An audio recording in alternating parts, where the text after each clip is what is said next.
Assalamualaikum warahmatullahi wabarakatuh. Salam Guru Indonesia hebat.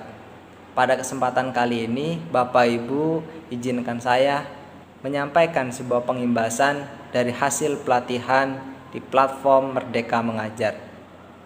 Kali ini saya ingin berbagi tentang modul yaitu tentang mendidik menyeluruh menurut Ki Hajar Dewantoro. Pemahaman terhadap pendidikan dan pengajaran ini terkadang masih sangat kabur. Penggabungan istilah dan pengertian inilah yang sesungguhnya membuat pemaknaannya menjadi kabur dan hilang.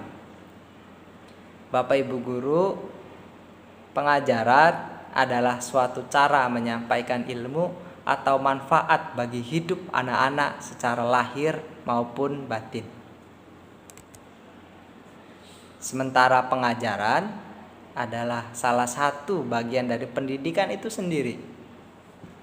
Dan mengajar yaitu salah satu bagian dari mendidik. Pendidikan menurut Pak Ki Hajar adalah tempat menaburkan benih-benih kebudayaan yang hidup dalam masyarakat sekaligus sebagai instrumen tumbuhnya unsur peradaban itu. Bapak Ibu guru, menurut Ki Hajar Dewantoro, pendidikan yaitu sebagai tuntunan, yaitu tuntunan dalam hidup tumbuhnya murid. Murid diciptakan sebagai makhluk yang memiliki kodrat untuk mereka hidup dan tumbuh. Dari itu Bapak Ibu, murid-murid kita diberikan talenta bakatnya oleh Tuhan berbeda-beda, bermacam-macam. Sementara pendidikan di kita masih berfokus kepada kemajemukan, kesamaan, ujiannya sama dan bentuk soalnya juga sama. Maka Bapak Ibu mengutip pendapat dari Albert Einstein yang saya temukan di buku Sapiens yang ditulis oleh Yuval Noah Harari. Dia berpendapat pada saat itu dia contohkan di situ ada harimau, ada gajah, ada burung, ada beruang laut, ada ular dan ada ikan. Maka saat itu ada seorang penguji atau gurunya mengujikan, yaitu dengan memanjat pohon. Maka apa yang terjadi Bapak Ibu? Betul. Maka ikan selama seumur hidupnya dia akan merasa bodoh. Tetapi coba sebaliknya. Seandainya ujian itu tidak memanjat pohon, tetapi disuruh menyelam ke dasar lautan atau ke dasar danau. Dari kebanyakan hewan itu, siapa yang paling pandai menyelam ke dasar lautan? Betul sekali, yaitu adalah ikan.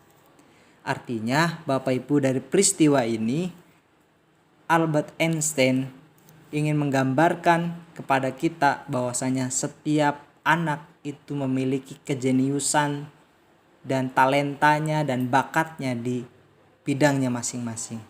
Maka dari itu Bapak Ibu, mari kita didik anak-anak kita sesuai dengan talenta dan bakatnya, menuntunnya agar anak-anak kita menjadi anak yang berhasil dalam mengembangkan bakat dan talentanya itu. Bapak Ibu guru, pendidik tidak dapat menentukan dan berkehendak akan hidup tumbuhnya murid.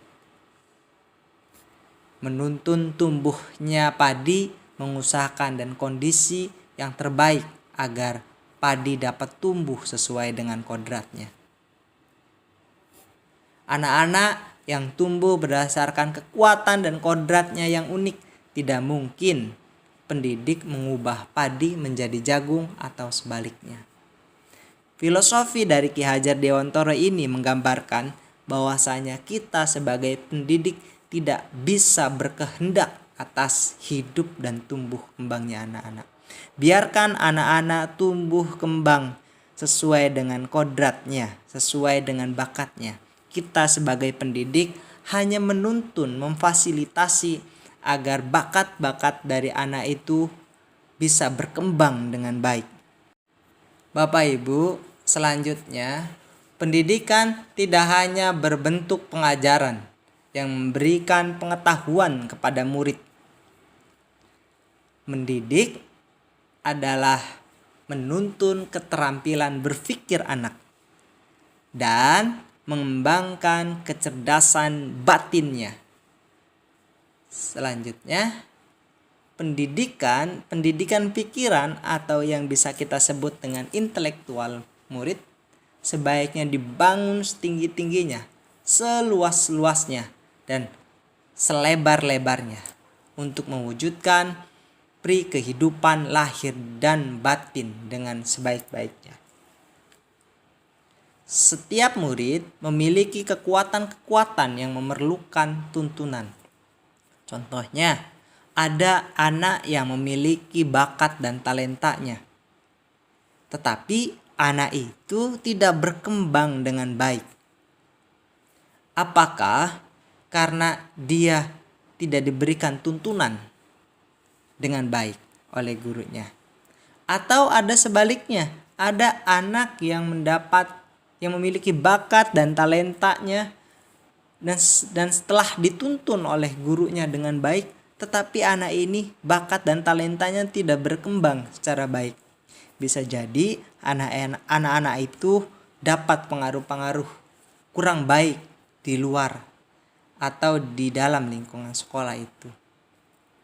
Bapak Ibu guru, selanjutnya kita sebagai pendidik tidak boleh memilih kasihkan terhadap anak. Oh, anak ini cerdas, anak ini kurang cerdas. Karena itu akan memberi efek kepada anak-anak kita. Kita pahami anak-anak kita bahwasanya semuanya itu sama. Sebagaimana yang disebutkan di buku Quantum Learning yang ditulis oleh The Potter.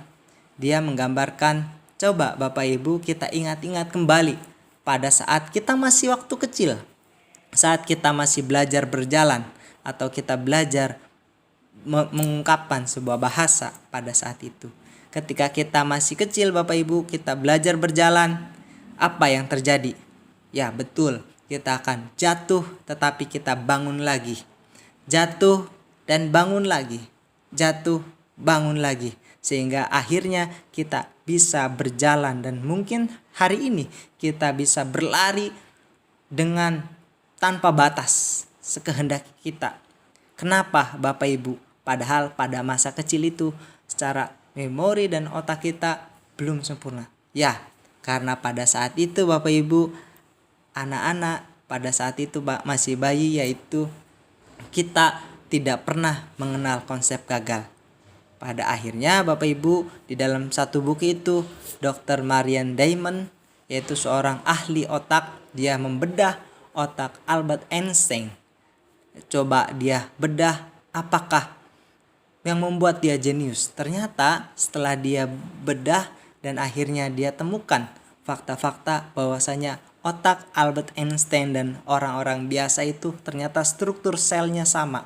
Akhirnya dari sini kita bisa menyimpulkan bahwasanya anak-anak kita sebenarnya semuanya sama, memiliki kejeniusannya masing-masing. Maka dari itu Bapak Ibu guru, mari kita tuntun anak-anak kita secara baik dan benar agar anak-anak kita bisa berguna dan bermanfaat secara lahirnya maupun batinnya. Baiklah Bapak Ibu guru, apa yang telah saya sampaikan tadi kurang lebihnya, dan mungkin kalau ada banyak kekurangan mohon dikoreksi. Terima kasih. Assalamualaikum warahmatullahi wabarakatuh.